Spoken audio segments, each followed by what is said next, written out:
এই বাড়ি গাড়ি করলা তুমি কত সুন্দর করে, ওরে সব কিছু রাখিয়া একদিন যাইতে যে হবে। তোমার বাড়ি থাকবে বাড়ির জায়গায় বা আহারের মালিক নাই, তোমার জমি থাকবে জমির জায়গায় জমির মালিক নাই, যে কবরি আপনকে হই নাই। বলেন যে কবরি আপনকে। এই পৃথিবীর মানুষ যদি আল্লাহকে যদি আল্লাহ বলে স্বীকার না করে, আল্লাহকে যদি সিজদা না করে, পৃথিবীর কোন মানুষ যদি আল্লাহর ইবাদত না করে, আমার রব বলেন বান্দা আমি আল্লাহর কোনো লোসখান নাই, তোরা ইবাদত করলে আমি আল্লাহর কোনো লাভ নাই, না করলো আমি আল্লাহর কোনো লোসখান নাই। তোরা যদি আমি আল্লাহর হুকুম মানুষ, আমি আল্লাহর ইবাদত করস, আমি আল্লাহর দাসত্ব করস, আমি আল্লাহর সন্তুষ্ট অর্জন করতে পারস, তাইলে তোদের জন্য লাভ। কি লাভ?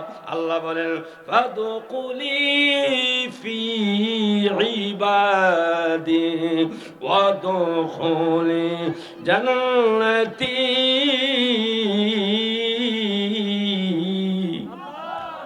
আওয়াজটা বলেন আল্লাহর ইবাদত করলে লাভ আল্লাহর না আমাদের? জোরে বলেন কাদের? যদি আমরা যদি আল্লাহর ইবাদত না করি, আল্লাহর হুকুম না মানি, আল্লাহর জমিনে যদি আল্লাহকে সিজদা না করি, আমার আল্লাহর নিয়ামত খায়া যদি আপনি আমি যদি শুকরিয়া আদায় না করি, আল্লাহ বলে বান্দারে এটা তোদের জন্য লোসখান, তোদের জন্য লোসখান।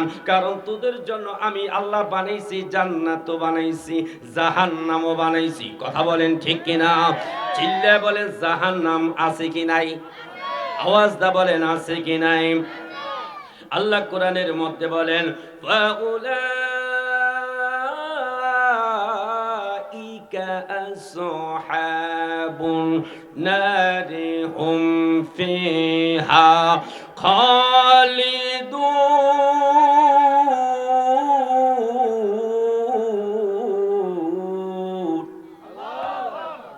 আল্লাহু আকবার। আওয়াজ কি আসতে হবে না জোরে হবে? কারণ কোরআনের মতো শ্রেষ্ঠ কিতাব আর পৃথিবীতে। এই জন্য কোরআন তেলাওয়াত শুনলে জোরে বলতে হবে কি? আপনারা কি রাজি আছেন? রাজি আছেন? ফাউলাইকা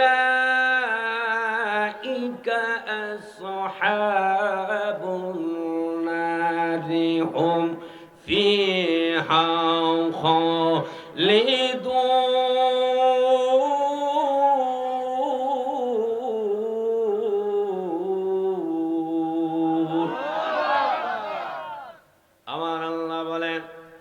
বান্দারি যখন তোরা পাপ করতে করতে সীমা লঙ্ঘন করে ফেলবি, আমি আল্লাহর হুকুম যখন মানবি না, আমি আল্লাহর বিধান যখন মানবি না, আল্লাহ বলেন তোদের জন্য ফাউলাইকা আসহাবুন নার, তোদের জন্য আছে জাহান্নামের আগুন।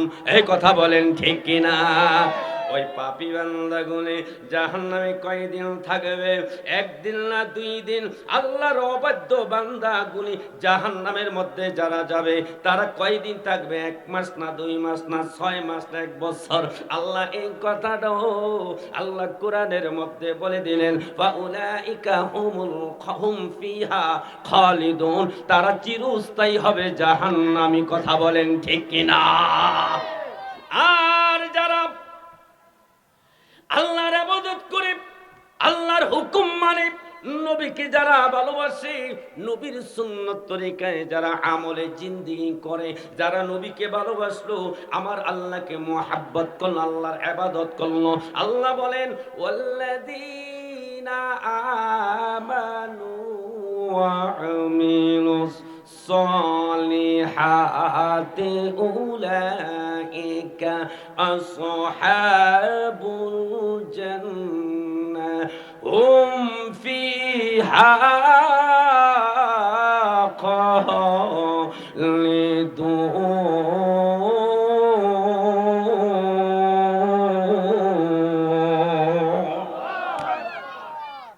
আওয়াজটা বলেন তো দেখি, সত্যি কথা বলবেন, কোরআন তেলাওয়াত কি আপনাদের কাছে ভালো লাগে না খারাপ লাগে?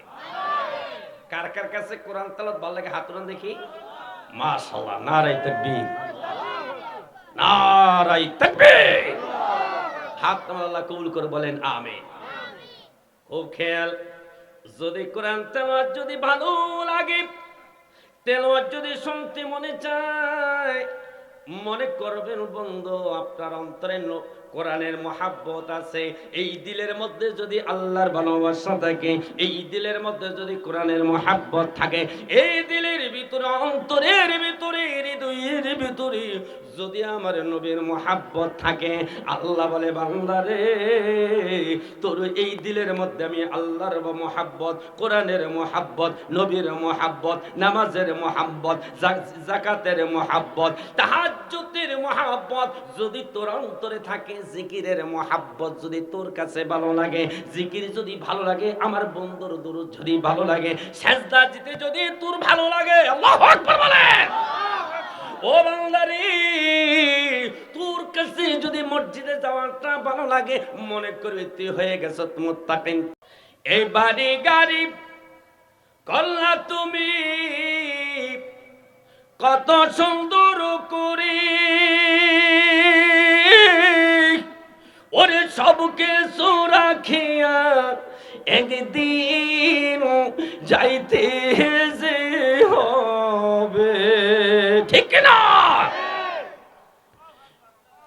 এই বাড়ি গাড়ি করলা তুমি কত সুন্দর করে, ওরে সবকে রাখিয়া একদিন যাইতে যে হবে। তোমার বাড়ি থাকবে বাড়ির জায়গায় বা আহারের মালিক নাই, তোমার জমি থাকবে জমির জায়গায় জমির মালিক নাই, যে কবরি আপন কেহ নাই, বলেন যে কবরি আপন কে। কথা কি ঠিক? এই কথা কি অস্বীকার করা যাবে? কবরে যাওয়া লাগবে কি লাগবে না? যে ফেরাউন খোদাই দাবি করছে না, ফেরাউন খোদাই দাবি করছে না, মুসা নবী তোর পাহাড়ে যায় কয় মাবুদ, ফেরাউন খোদাই দাবি করে, তুমি কি পারো না তারে গজব দিতে? তুমি কি পারো না ঠাডা দিতে? কে প্রশ্ন করছে? মুসা। কারে? আল্লাহ। দেখেন আল্লাহ কি সুন্দর কথা কয়। আমার আল্লাহ কয় পয়গম্বর, যে ফেরাউন আমি আল্লাহর জমিনে বসবাস কইরাম, খোদাই দাবি করি, আমি আল্লাহ ইচ্ছা করলে সেকেন্ডের মধ্যে গজব দিয়া শেষ করে দিতে পারি, দেই না রে। ও মুসা, চারটা কারণ। কয়টা কারণ? চারটা কারণে আমি আল্লাহ ফেরাউনের গজব দেই না। আল্লাহ চারটা কারণ কি? এক নাম্বার, ও মুসা তোমার মুখে দাড়ি, ফেরাউনের মুখেও আছে দাড়ি। কয়টা কারণ? এক। দুই নাম্বার, আল্লাহ কয় পয়গম্বর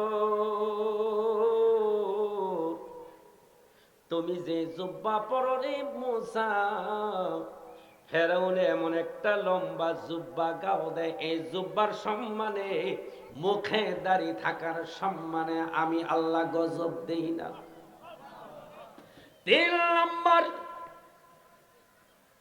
তিন নম্বর হলো এই ফেরাউন যখন বাড়ি থেকে রাজদরবারে যায়, মায়ের কাছে দোয়া নিয়ে যায়। কার কাছে? জোরে বলেন কার কাছে?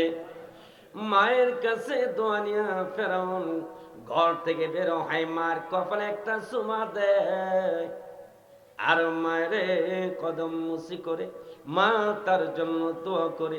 এই তিনটা কারণ। আর চতুর্থ নাম্বার কারণ হলো ফেরাউন দিনের বেলা যাহি কিছু করে না কেন, আর রাত্রি বেলাও এই পাও দুইটা উপরে আড়াল ঘরে আড়ার সাথে বাইন্দা, এই পাও দুইটা খাম্বার সাথে বাইন্দা, মাথাটা নিচে দিয়া এই ফেরাউন আমি আল্লাহর কাছে কান্দি। আল্লাহু আকবার বলে। আমি রবের কাছে কাঁদে, মাবুদ রে, যদিও দিনের বেলা আমি খোদাই দাবি করি, কিন্তু আমি ফেরাউন জানি তুমি হইলা আসল খোদা। সুবহানাল্লাহ কইলেন না? তুমি হইলা আল্লাহ, তুমি হইলা সৃষ্টিকর্তা, তুমি সবকিছুর মালিক। আমি ফেরাউন জানি, তবে দুনিয়ার একটু বাহাদুরি করার কারণে আমি দিনের বেলা খোদাই দাবি করি, আর রাইতলে তোমার কাছে আমি ক্ষমা চাই। জোরে জোরে বলেন সুবহানাল্লাহ। আল্লাহ কয় পয়গম্বর এই চারটা আমল থাকার কারণে আমি আল্লাহ ফেরাউনকে গজব দেই না, তবে গজব তার জন্য নির্ধারিত আছে। ফেরাউনের সময় যখন শেষ হয়ে যাবে রে, যেই নীল দরিয়ার পাশে দাঁড়াইয়া যে ফেরাউন নদীর পানিকে জোয়ার বাটা বললে জোয়ার লেগে যায়, বাটা বললে বাটা লেগে যায়, আমি আল্লাহর কাছে ক্ষমতাটা চাইয়া নিছে। তবে পয়গম্বর মুসা শুনে নাও, এই নীল দরিয়া একদিন ফেরাউনের আমি আল্লাহ গজব দিয়া মারবো। তাইলে ফেরাউনও বাঁচতে, কথা বলে বাঁচতে পারে নাই। আপনার আমার বাঁচার কোনো সুযোগ, কবরে যাইতে হবে নি। কি নিয়ে যাবো? টাকা পয়সা, বাড়ি গাড়ি আছে কিছু নেওয়ার মতো? জোরে বলে আছে?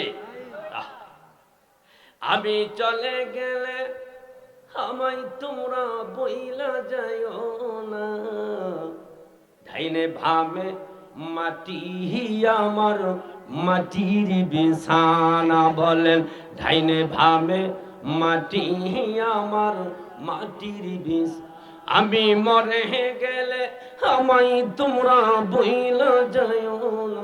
বলেন আমি মরে গেলে আমায় তোমরা বইলা যাইও না, ডাইনে ভামে মাটি আমার। টাকা পয়সা বাড়ি গাড়ি আমি যাহা করেছি, সব কিছু রাখিয়া আমি একা যাইতেছি। ঠিক কিনা কোন? বলেন টাকা পয়সা বাড়ি গাড়ি যাহা করেছি, সব কিছু রাখিয়া আমি একা যাইতেছি। আমি আইছি একা, যাব একা, সঙ্গে যাবে না, ডাইনে ভামে মাটি আমার। কানাকা ডাইনে ভামে মাটি আমার। আমি মরে গেলে আমায় তোমরা বইলা যাইও না। বলেন আমি মরে গেলে আমায় তোমরা বইলা যাইও না, ডাইনে ভামে মাটি আমার। কথা কি ঠিক না বে ঠিক? তাইলে টাকা পয়সা খুব খেয়াল, টাকা পয়সা বাড়ি গাড়ি এই মার্কেট যা কিছুর মালিক হইলাম, কিন্তু বাবা যেদিন চক্ষু দুটা বন্ধ হয়ে যাবে কিছুই থাকবে না, সব দুনিয়ায় থাকবে। এই ঠিক কিনা বলে? খালি হাতে কবরে যেতে হবে, কিচ্ছুই নেওয়ার ক্ষমতা। আল্লাহ কয় বান্দা, এই কথা কয়, এই কথা কথা আমার আল্লাহ আমার দিকে তাকান। আমার আল্লাহ কয় বান্দা রে, তুই যখন কবরে আসবি তোর টাকা আনা লাগবে না, পয়সা আনা লাগবে না, কবরে শান্তির জন্য তোর খাট পালং কিচ্ছু আনা লাগবে না, কবরে সুখের জন্য খানার জন্য দুনিয়া থেকে কিচ্ছুই আনা লাগবে না। ওরে বান্দা, তবে কবরে আনার জন্য আমি কিছু আমল তোমারে দিয়েছি।